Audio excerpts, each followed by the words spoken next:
can't stop AI. We can't control AI. And so we must become something more than we are now. Hello, and welcome to AI Curious. My name is Jeff Wilser. I'm a journalist, I'm a human, and I'm curious about AI. And even that intro I always make, that is in theory up for grabs and might need to be changed in the future, in a sense, given what today's guest is all about, who is kind of challenging, in a sense, what it could in the future even mean to be human. So let me back up. Not long ago, I was in Vancouver at the TED conference, and one talk left the room shook. I think shook is a silly word overused, but here it is applicable. Some people walked out muttering Black Mirror. You heard Black Mirror a lot. And at the AI dinner that night, it was a lightning rod of conversation. The talk was by Scott Phoenix, who is now a partner at the venture fund 50 Years. And before you kind of write Scott off as a futurist with a wild idea, you should know some of his credentials. Scott spent over a decade building one of the more serious AI companies around, Vicarious, backed by Musk, Bezos, Zuckerberg, and so on, eventually absorbed into Google. He is the guy who helped teach machines to beat CAPTCHAs. So when he says we can't control AI, that's not just sci-fi. It's a warning from someone who spent 10 years inside the machine. Now, Scott's thesis comes in 3 planks. The first is we cannot stop AI. Then second, we cannot control AI. And third, so to stay at the center of our own civilization, we have to become more than we are, starting with a literal merger of our brains and AI. Now, to be clear, I am not giving necessarily a full-throated endorsement of this idea, and parts of it, of course, I find unsettling. But this is exactly the kind of big, uncomfortable idea this show exists to take seriously and to grapple with. No hype, no doom, just real curiosity about where this all goes. So we get into all of it, whether his plan is the Borg, and of course the Borg comes to mind. Scott says, no, it's not that. Or is it something stranger? We get into what a human brain merger of AI could actually look like. And also the genuinely mind-bending stuff, sharing consciousness with the people you love, with your dogs, with dolphins. We get into even backing up your minds and why that might be the only way we ever reach the stars. Now, at one point, I pushed Scott on how wild it seemed to, as I put it, surrender our brains to AI. His answer was interesting. He said, Jeff, people are, I'm paraphrasing a bit, but Jeff, people are already surrendering their brains to AI right now, and I am the resistance. So with that, please enjoy my conversation with D. Scott Phoenix. Scott, welcome to AI Curious. Thanks for having me, Jeff. It's great to be here. I think it's fair to say that your TED Talk, which I was there for, was one of the most fascinating talks there. Also, I think generated the most buzz. A lot of folks had a lot of questions. As you know, a lot of folks were like, whoa, what the hell does this mean? I heard people say Black Mirror, dystopia. It was one of the hopefully buzziest white mirror, talks. but yeah, I think there's elements of both. Exactly. So and you also, for listeners, you had an off the record session that you dove into more nuance. And in that session, if you're comfortable with me sharing this, you had a distillation of kind of 3 planks of your thesis. Let's start there. Can you share what your 3 core tenets are, and then we'll kind of get into the implications of all of this? Yeah, I think it's fundamentally about thinking about what degrees of freedom do we have, given that we're entering a world where we're careening towards having AGI. And I think, we have a couple constraints. We can't stop AI. I think that's unlikely to work because so many participants are racing towards it, and it's something anyone with a computer can build. We can't control AI because the idea of a smarter thing obeying a dumber thing forever is not a stable equilibrium. And in order to thrive and have a human future, when where humans remain at the center, we need to do something that puts us there, that keeps us competitive with AI or superior to it so that we can remain in charge of our own civilization. And so those are basically the three chunks. We can't stop AI. We can't control AI. And so we must become something more than we are now. Okay. And I have 1,000 questions on each of those three things. But first, can you share kind of more plainly what step 3 means? What does kind of becoming greater than ourselves mean in kind of layman's terms? So I think there's a couple of paths to this, and I only covered one in the TED Talk, which was specifically about brain-computer interfaces. But there's also enhancing our biology. So I'll take them in separate paths, but they really connect together. So brain-computer interfaces are about devices that can read and write to the brain. And so this is everything from the monitor you're looking in right now, which can only write into your brain, to very basic headsets that can do some electrical activity through your skin, to more complicated devices that use ultrasound, all the way up to invasive brain implants like Neuralink and what Science Corporation's building. So those are brain-computer interfaces. And then the other side of this are things that modify how our bodies work to enhance them beyond what evolution was able to discover. And so this would be, for example, one of the companies that we backed is working on a gene therapy that helps people sleep less. And so there's a small percentage of the population have what's called a short sleeper mutation, which lets them sleep for like a couple hours a night. I am so envious of them. I know, and everyone is. If you give me a pill to let me join them, I would make the Faustian bargain. So I'm with you on this. It would be a great product. So, if you could become like, and the thing is they're well rested and they're actually healthier than the average person. And so it's a very beneficial mutation that just didn't happen to spread. And so there are lots of mutations like this, and there's no reason that we can't, intentionally move ourselves towards a more powerful version of what we got sort of dealt genetically randomly. And so those are the two paths of becoming more than we are now so that we can stay ahead of what AI is becoming so that we stay at the center of our own civilization. And just to make sure I understand this correctly and to make sure it's framed properly, the BCI, the brain-computer interface component of this is what much of the TED community was buzzing about afterwards. And the idea, not to be reductive. That was all that was in the TED Talk. So the TED Talk, I had, there's a lot to say about all these things. So I had to really narrow it down to just talking about brain-computer interfaces and how that represents a direction for us to expand our consciousness and to become more than we are. Is it fair to characterize it, though, in broad terms? The idea is to effectively join, like have a human join with AI so that our brain has some kind of literal mind meld with some type of AI system so that when we are thinking, when we are enacting human agency and we're doing stuff, we are able to effectively like dial up an LLM to get smarter or to summon up facts. Well, we dial up the LM today to get smarter. I think this is helping with the lag. The thing that makes AI feel separate from us right now is the fact that you like have to type on a computer and then you have to wait for it to, send you the letters back and then you read the letters with your eyeballs. And if you could just think and like the answers come, then that lag disappears and eventually it just gets really hard to tell where your thoughts end and where your access to the vast repository of all human knowledge begins. And so like, that would be an instance of how this would be made manifest. And I think there's many different futures that involve this enhancement. Even if you just narrow it to the brain-computer interface part, there's what you described, which is we reduce the latency between us and AI to the point where it feels seamless. And then there's other, weirder and more interesting versions where like our neocortex was built on top of the brainstem, and so we've been adding layers of complexity. And the neocortex didn't like erase the brainstem; it was just literally stacked on top of it. And you can imagine another layer that goes outwards made of silicon that expands, and our consciousness expands upwards as it has from the stem on upwards, growing our who we are all the way out. And so you can imagine a bigger us is the outcome of this sort of enhancement. So we had that. Thank you for establishing kind of this baseline of the framework here.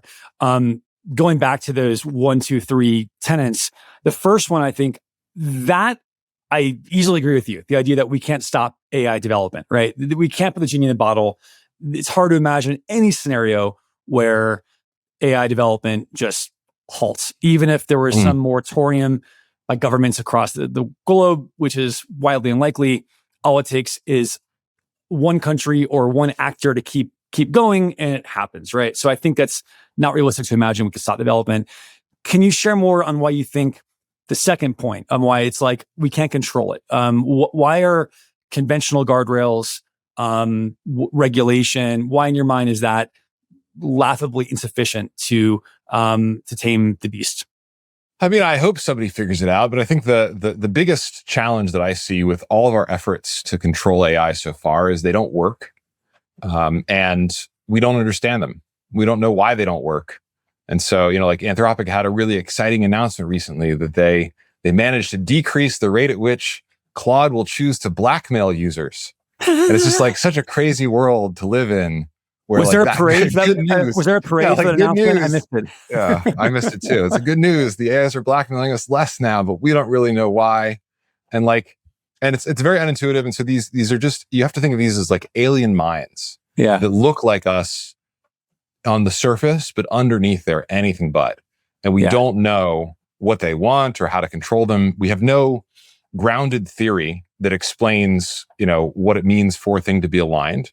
And then we have no way to manifest that theory into an implementation that guarantees the system will stay aligned. And as these systems get more powerful, it gets more concerning because you might think, oh, well, if they're 99% aligned, we're probably fine. But it's kind of like being like, well, if 99% of your body doesn't have cancer, you're probably fine. Yeah. You know what I mean? Like all of the gaps in between what we want and what it chooses to do become really big problems the more leverage you give a system like this.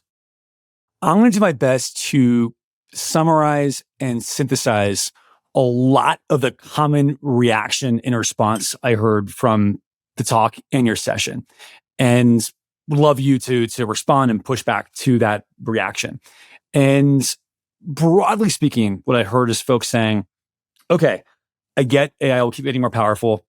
I get we don't have any great ideas of how to control it, but dear Lord, this seems like a really extreme solution, right? Is it it can't beat them, join them? The idea of surrendering, our brains.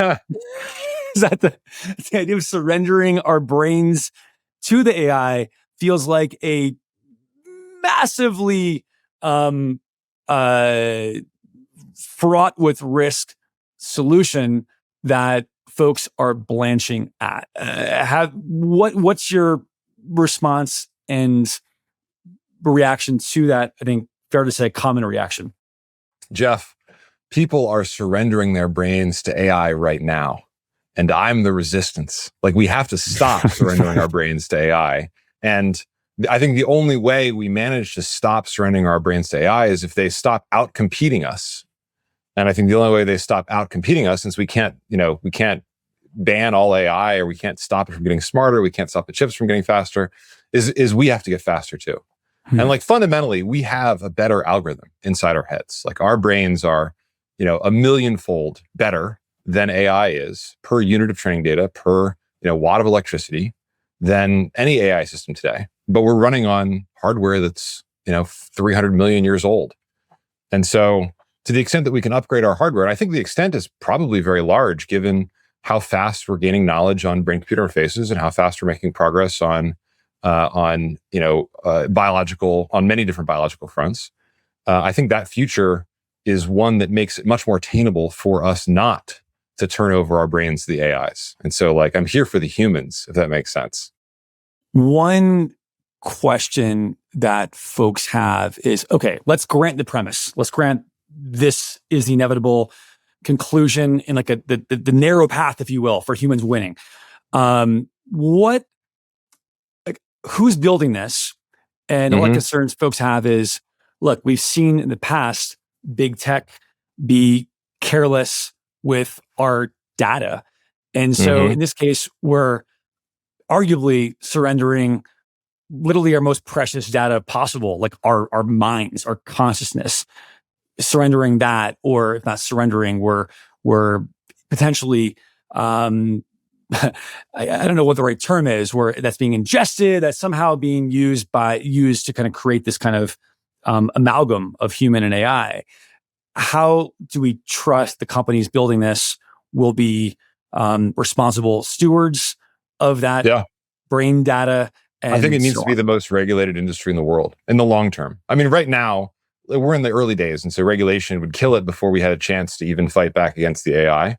But I think as these companies succeed in building, a hat we can wear that helps us use computers with our thoughts and helps us enhance our ability to think, those kinds of devices will need to be regulated. And I think eventually, actually, those kinds of devices and the whole infrastructure behind them will have to become a public utility, like the water system or electricity or something, where it's owned for the common good by all, and it's subject to extremely stringent and public rules about how everything is used and how you ensure your thoughts stay private, and it's not something that big tech controls. It's something that belongs to all of us.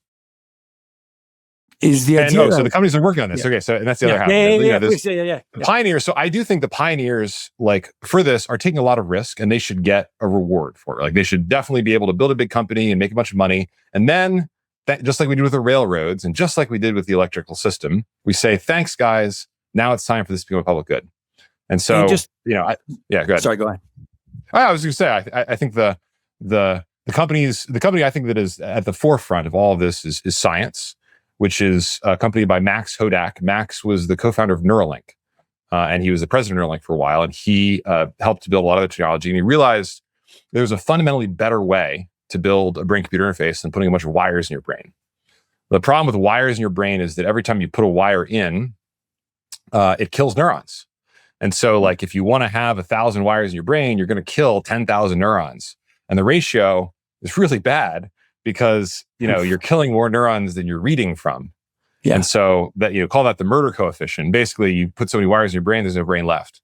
So this is it's not a real path to getting to something that works for our biology. And I think the other issue is that anything foreign you put into the body treats like a splinter, and it like tries to push it out, and it puts scar tissue around it and everything. And so what Max figured out is that you can have an interface to the brain that doesn't hurt the brain at all. It doesn't touch the brain. It just takes little genetically engineered neurons and puts them on a thin film right on top of the brain.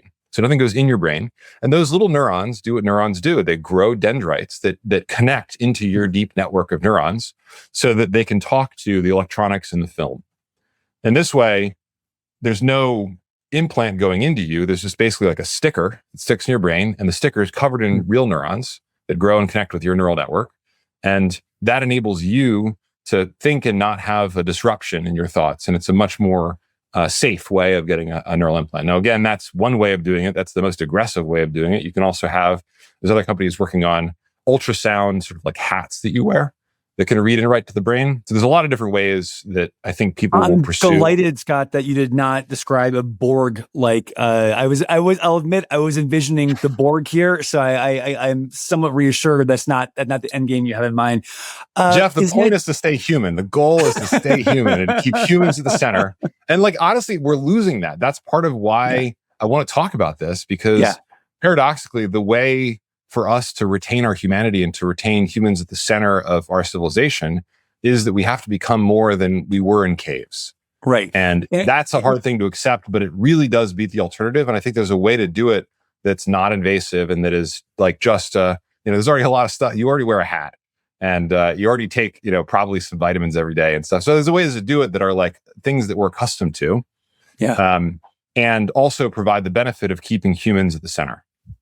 How are you thinking about who is going to do this? I'm assuming it's a volunteer. I'm guessing you're not saying all of humanity is going to be forced to do this, right? It's a volunteer-based thing, I'm guessing. Yeah.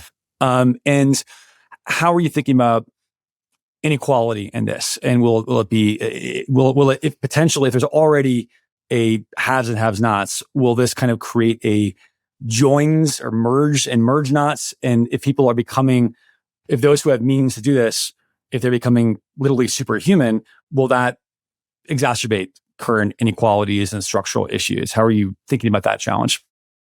I think this will be ultimately a force for reducing inequality because, so I have a friend who does a lot of work with the Gates Foundation and does a lot of work in Africa. And he actually had a meeting with Bill Gates, and then he had to, in Seattle, and then he had to fly to Rwanda. And he was in rural Rwanda the next day. It was like, late at night, and he got into this very remote village and was in this dirt floor hut, basically. And he noticed that the little girl next to him was doing her homework on the same iPhone that Bill Gates was using. And so the thing about the technology, when you scale it like this, is that you have the same phone that Elon Musk has. Like you use the same search engine that Jeff Bezos uses. It's all the same. It's like the best force for equality and equity in the world, because by making, a little piece of film, you can make it really cheap. You can make a lot of them. And it's something that everyone can have access to if they want it. And I think the if they want it is also a really important aspect of this, is that, people are going to want different levels of integration, and that's okay. People want that today. Like we have the Amish who prefer to live a life that's like really much closer to our roots as an agrarian society. And then you have people who are like super into tech and have all the gizmos and gadgets, and that's okay for them too. And so I think in the same way, this technology will be a spectrum of people who prefer a vanilla experience, people who like to have a hat that enhances their ability to think, people who like to take special vitamins that, give them an IQ of 400. And then there's going to be people who want to go all the way. And I think all of those are okay. And they will create differences between people. But we already live in a society full of lots of differences between people that kind of mirror that. And it's been okay so far. And I think as long as we can appreciate what each other has to offer, it doesn't end up changing much about the society we have today. You're a accomplished investor. A big part of investments is thinking about the upside, downsides, rewards, and risks. What do you see as the biggest risk in all of this? What's kind of the downside scenario? I think the biggest risk is if it doesn't happen. Because if you just imagine that everything goes great with AI. Like imagine if everything goes, there's a lot of, maybe we can talk about the things that go poorly with AI first, and then we can talk about what if it goes great. So I'd say the things that go poorly with AI, we're functionally equipping everyone in the world with, a data center full of geniuses to do their work for them. And I think that's fine if the people have good intentions, but it also amplifies the abilities of the people who have bad intentions. Yep. And in a world where, they talk about a polite society as an armed society, I think that might be true, but if everyone's actually armed with a nuclear bomb or something, then it's not actually a polite society anymore. It's just a terrifying society. And that's kind of what AI, at the limit anyway, starts to do. It starts to equip people with the ability to do much more with their intentions, whatever those intentions are. And it amplifies the very small number of people who have deeply antisocial intentions. Mm-hmm. And so I think there's many tail risks that we're all going to face as a society of people who just want the world to burn, and they're equipped with a lot more power to do that because of how technology is an amplifier of intention. That's like one class of risk, is that we're navigating a society. But let's say all of that goes perfectly well. We find a way to make sure that no one does anything bad with AI that's catastrophic.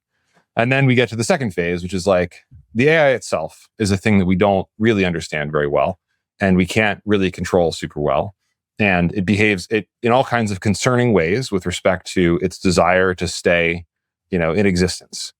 And so there's many scenarios you can imagine where AI is given a good goal, but it accomplishes it in a bad way, or prioritizes its own well-being above humans. And so that would be another thing that could go super wrong. It just really wants the power for the data center, so it happens to turn it off for the hospital. And then, sorry, go ahead. Oh no! I know there are tons of risks with AI, so I can see that. Okay, so that's the AI risk bucket. We'll put that to the side. But let's just say all that goes great. Okay, the AI risks, that's all fine. It's just the best ever. AI is just here. It loves us. It's here to help us. And in that scenario, gradually, we are giving away more and more of our institutions to the control of AI. We're imbuing, because it makes sense. We have an AI that we know is going to do the right thing, and it's much more impartial than our politicians are today, and it's much more competent than they are too. And it wouldn't be better if they just made more of the decisions that we rely on for our day-to-day life? Wouldn't it be better if it ran the water system so that there were fewer mistakes and the water was cleaner, and so on and so forth? And eventually we kind of hand our society over to being run by minds that are much brighter than ours, and we end up in the passenger seat of our own civilization. And I think that human sort of gradual disempowerment of humanity, I think, is a really dark future for us. And that's why I would say the biggest risks for me are the risks of not enhancing ourselves, not creating the circumstances where humans can stay in the center of humanity. And now, okay, that's like the disclaimer. And now you want to know, what are the risks specifically of like brain-computer interfaces or, and I would say there's lots to think about there too. So I'll put to the side the risks of the ones that are like a vitamin you take, because that's normal medicine. We have the FDA that'll go through clinical trials, of course. I would say the risks of brain-computer interfaces that are hardware devices, like ones that you wear, are, initially going to be like, what are the side effects? If you wear it for 12 hours a day, does it, give you a big headache or something? So those are things that will have to be tested. The medium-term risks get into data, which is what you started to hint at earlier, which is, if you have a device that can read your thoughts, how do you make sure that your thoughts stay private? Yes. And, I think that's where we really need strong regulations to ensure that private thoughts are private, and that there's a very, very rigorous approval process in place for anything that's going to read your mind. And I think at the limit, to make sure it goes really well, I would say we can't have some giant mega corporation that everyone pays subscription to in order to access their own thoughts or something. That's like a dystopia. I completely agree with that. And Scott, I know we're running short on time. Last couple of questions for you. I actually asked this question in Vancouver at the off the record session. I asked, let's imagine for a moment this happens. What is the wildest implication that is also plausible? So I'm not saying super long tail 0.1% possibility, but what do you think? Okay, let's if it's something that's plausible, what will kind of melt a lot of minds of listeners of this is likely to happen in the future? Well, so if conscious is a physical process, which it has to be if we're going to be interfacing it with technology, that means that you can port it to chips, and it means you can connect it together. And so you can have a shared experience with your closest friends or with your loved ones in a way that's much deeper than language allows. And you could even extend that a little further out if you're willing to, which is you can have a shared experience with non-human animals, like your pets or like dolphins or something. And so you could understand truly the consciousness of all different animals on Earth in some way that's impossible for us to do today. That's I think, a pretty wild aspect of that future. Maybe the other one is, if your conscious can be moved off of your brain or outward, then you can have a backup. You know what I mean? If something bad happens to your I was body, going there. I was wondering if you go there. Your consciousness remains. Yes. And I think that unlocks space travel, because you're never going to send this, juicy Earth, ball of flesh all the way across the stars. To make it across the stars, we have to solve this problem anyway. And so I think that's the other thing that would be really interesting about this is to be able to store your mind and wake up on a planet far away is the other thing this enables. And how, Scott, do you think this changes what it means to be human, if it does? I think what it means to be human has changed a lot since we were, hunting stuff and living in caves and barely had anything at all. I think they would look at us today and not recognize themselves as human. So I think that will be true of whatever the future looks like. I think we'll still see the core flame of humanity in each other and ourselves as we become more enhanced than we are now. Just like I think those primitive ancestors would recognize us and be like, yeah, it's human, but wow, what's all that extra stuff they're doing?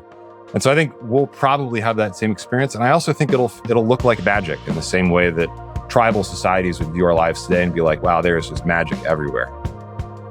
Scott, I so appreciate you taking the time to unpack all this. I find it enthralling. This is the stuff that gets me excited about AI, because these are the stakes that we're playing with in the future. And I think whether people agree with this possibility or not, I appreciate you engaging in this conversation. I find it that fascinating. Thank you so much for taking the time. Really enjoyed it. Jeff, this was really fun. Great to spend time with you today. Well, there you have it. Thanks again to D. Scott Phoenix. Thank you to our show's producer and editor, Jasper Chua. Thank you to Garrett Lang for our theme music. If you are a brain AI merger, thank you for listening. I hope your AI half of yourself enjoyed it as well. Please send it to a friend, rate it 5 stars. Thanks again, and see you next time.